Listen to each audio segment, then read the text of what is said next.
It's a time for celebration. The Adelaide Street Circuit lives! The Adelaide 500 is a marquee event on the Australian racing calendar. For a time, it was the traditional opening round of the supercars season, on a truncated version of a former Grand Prix venue. After a dark period where it seemed like we might lose this event forever, it's back, and I'm certainly happy about that. I think a lot of us are. I'm as much a fan of racetracks as I am of motorsport itself, and the Adelaide Street Circuit is one of my favourites. Not just for its challenge, not just for its hoppable curbs, not just because I'm an inherently biased Australian, but because of its wider place in the history of closing off streets to race cars in circles. If you'll indulge me, I want to wax lyrical for a bit. So why don't we start by going over the history of this place? It's the early 1980s. Ronald Reagan is president, Peter Davison is the doctor, and the city of Adelaide, the capital of South Australia, is looking for a glow-up. The city would mark its 150th anniversary in 1986, and there were plans in motion for a year of festivities to mark the occasion. But a global event, one that would put the eyes of the world on Adelaide, was the one to really gun for. The anniversary wasn't the only reason for all this planning. Adelaide had a bit of an image problem. There didn't seem to be much excitement in the city that sat at the mouth of the River Torrens. But you know what is exciting? At the time, Australia was shortlisted for a new Formula One World Championship event, but the big question was where? Imagine a timeline where the Australian Grand Prix takes place at Sandown or Calder Park. Those tracks were on the cards. But of course, we all know how it turned out. Enter Bill O'Gorman, at the time a businessman, travel agent, and member of the South Australian Tourism Commission. He saw great potential for Adelaide to become Australia's motorsports epicentre. After a conversation in 1982 with Wendy Chapman, part of the team planning Adelaide's Jubilee celebrations, Mr. O'Gorman wrote to the Premier of South Australia, John Bannon. The letter read, "As an interested South Australian proud of our international status and the need to promote our city worldwide, I feel Adelaide would be a perfect venue for a round of the 1986 World Drivers' Championship for Formula One Grand Prix cars." Bannon was enthused by the idea, as was Kim Bonathan, a speedway promoter who chaired the Jubilee Planning Board. O'Gorman was appointed as chairman of Adelaide's Grand Prix Committee, and the wheels began to turn. By 1984, everything was in place. Adelaide had a contract to host the first World Championship Australian Grand Prix from 1985 onwards. There's a lot more to this story that I've omitted for the sake of brevity, otherwise we'd be here for hours. If you want more information, check out the Speed Cafe article I've linked down there in the description that was a major source for this video. There were a couple of proposals for the location and layout of the Adelaide Street Circuit, and as you can see, it could have been very different. I'm going to have another video coming up shortly talking about these two proposals, but if you're living in the future, you can click up here to watch it. Otherwise, stay tuned. Either way, the track that greeted the F1 field when they touched down in November 1985 was quickly named one of the best street circuits in the world. It contained a purpose-built section in the middle of the Victoria Park racecourse. Now, Adelaide was not the first temporary circuit to have a good portion of the lap be purpose-built. I think the Circuit de la Sarthe at Le Mans takes that title. The Dunlop curve and S's at the start of the lap were added in 1932, and of course we can't forget the Porsche curves added in 1972. Regardless, Adelaide's purpose-built section was a genius move. Utilising the horse racing track's infield created plenty of space for the paddock, pits, and start-finish straight, not to mention viewing and amenity areas for spectators. And the design of the layout had a real street circuit spirit to it that fit well with the public road sections. Speaking of, how about we go for a lap and check out this layout in detail? We'll start by showcasing the track that gave Ayrton Senna and Nigel Mansell their final Grand Prix victories. At the end of the start-finish straight, the first turns we come to are a momentous challenge at any speed, the Senna chicane. It's a quick left-right flick with big curbs to punish any transgressions, flowing into a flat-out left-hander to take the driver onto Wakefield Road. There's a utility to these corners. They slow the cars down, if only a little bit, and they eliminate what would surely be a dangerous appointment with the barriers if they weren't there. In a sim, and I presume in real life as well, nailing the run through the center chicane is so satisfying. It comes and goes in an instant, but it sets the tone for the entire lap to come. Now that we're onto public roads, this is where the track really gets into its stride. Next comes Wakefield Corner, the first in a trio of 90-degree bends.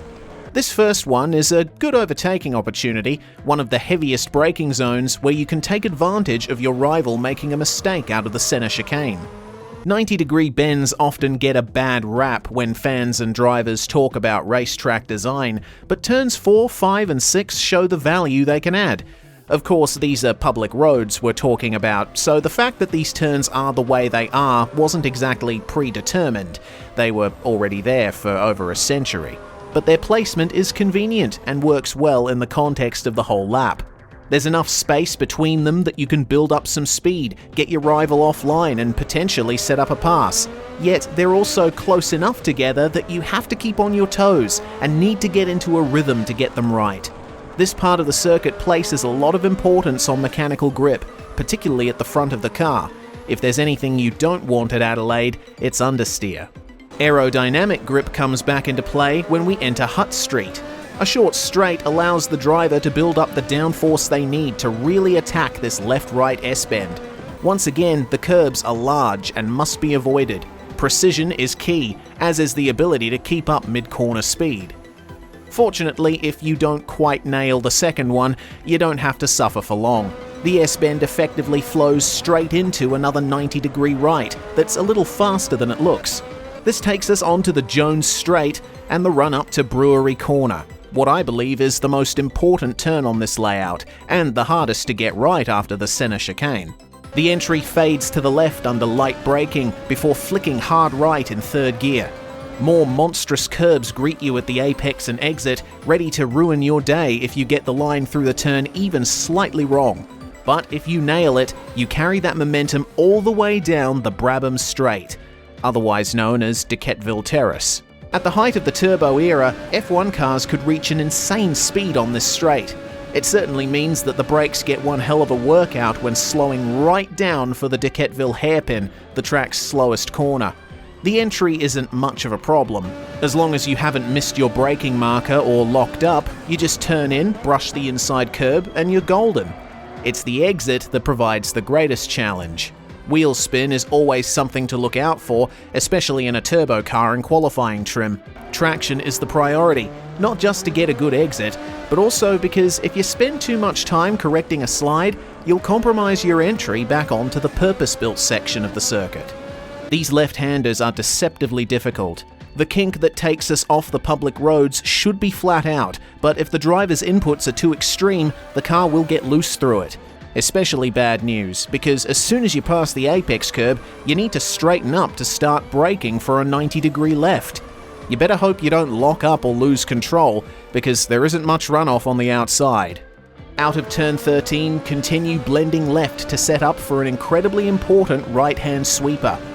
This penultimate turn doesn't have any elevation change or banking or what have you, and it's easy flat in an F1 car, but it isn't a place where you can afford to rest.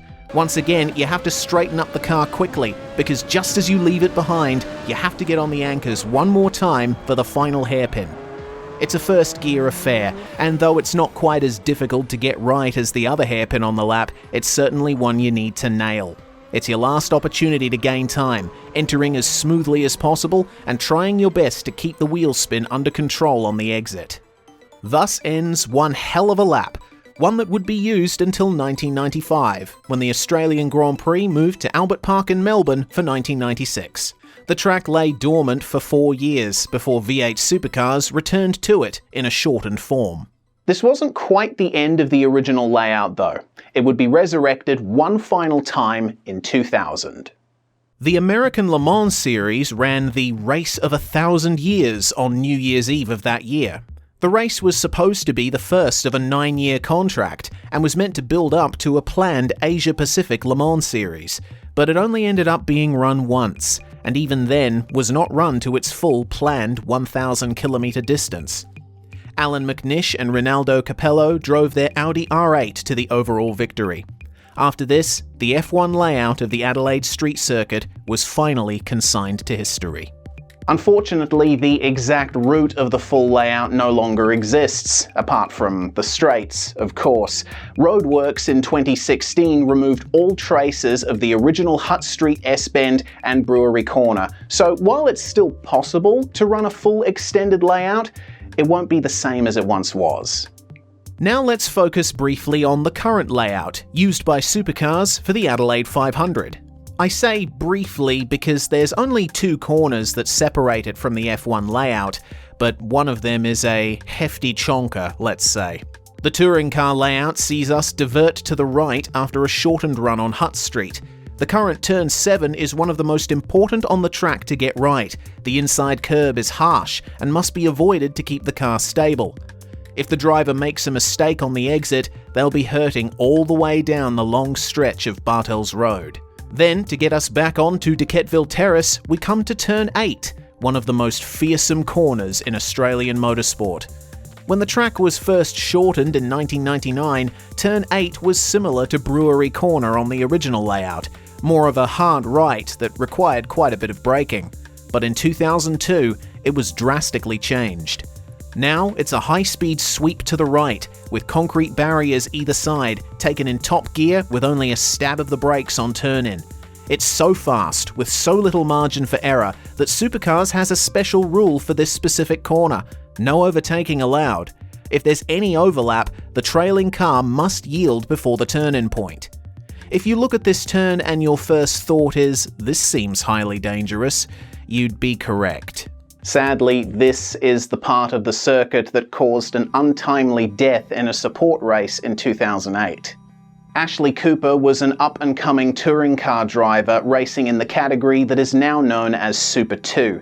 The corner was the same width all the way through in those days, and when Cooper hit the inside barrier, his car ricocheted into the outside concrete walls, and he ended up sustaining injuries from the crash that he would later succumb to in hospital. In 2009, in response to Cooper's death, the outside barriers at Turn 8 were moved inward, reducing the track width. The profile of the wall now means that if a car is to lose control, the angle of impact will be reduced. In turn, this means that drivers are less likely to be injured. This change has not altered the challenge of Turn 8 though. It's the corner that the entire lap builds up to, a turn that requires precision and bravery in equal amounts. It's make or break, sometimes literally. Apart from that, this is pretty much the same circuit that Formula 1 used. The same challenges are there, and it's still a highly regarded venue. I'm glad that I can use the present tense when saying that, because the track and event were nearly lost in recent times. I'm going to avoid getting too political and just stick to the facts. Essentially, in late 2020, the incumbent state government decided to end the event altogether, cancelling it for 2021 and ripping up the contract for future races. The main reasons cited were declining crowd numbers and the potential difficulty of running the event during the pandemic. But the state opposition pledged to bring the event back if they were voted into power at the 2022 state election. Of course, that's not the only thing they promised, and it's certainly not the only reason they won, but regardless, they did win the election. The promise to resurrect the event was fulfilled, and now the Adelaide 500 is back on the Supercars calendar for the next 5 years. Except now, it's the season finale in December. In my opinion, a fitting place for one of the crown jewels of Australian motorsports. Adelaide may be younger than the likes of Mount Panorama and Sandown, but I think there's just as much history and prestige baked into its bitumen. The track saw action at the crazy height of F1's first turbo era. It was the scene of Michael Schumacher's controversial first title win. Its curbs were kissed by the likes of the McLaren MP44, Ferrari's V12 Screamers, and the most advanced car in F1 history, the Williams FW15C. Nowadays, it's also known for hosting one of the best touring car events in the world. Touring car legends like Peter Brock, Jim Richards, Larry Perkins, Mark Skaife, Craig Lowndes, they all raced here. And of course, modern stars like Jamie Whincup, Scott McLaughlin and Chaz Mostert are only adding to the legacy of this track. I can't imagine Australia's racing scene without the Adelaide Street Circuit. Hopefully, it's here to stay for a long time to come. This video wouldn't be possible without my generous and patient patrons who support me and my content over at patreon.com/SouthPawRacer. A special shout out to my super serious supporters: Adam Miller, Aerotech, Callum Crayston, Cisco Scaramuzza, CJ Flash 99, Ira Felberg, Jay Kennedy, Jess Moore, Michael Hollinshead, Pub with No Beer, The Original Sticks, Thomas Clarendon Blair, and Tom Hins. You can support content like this and vote on the next super serious track guide for as little as $1 a month. Thank you all very much for watching, and I'll see you at the first corner.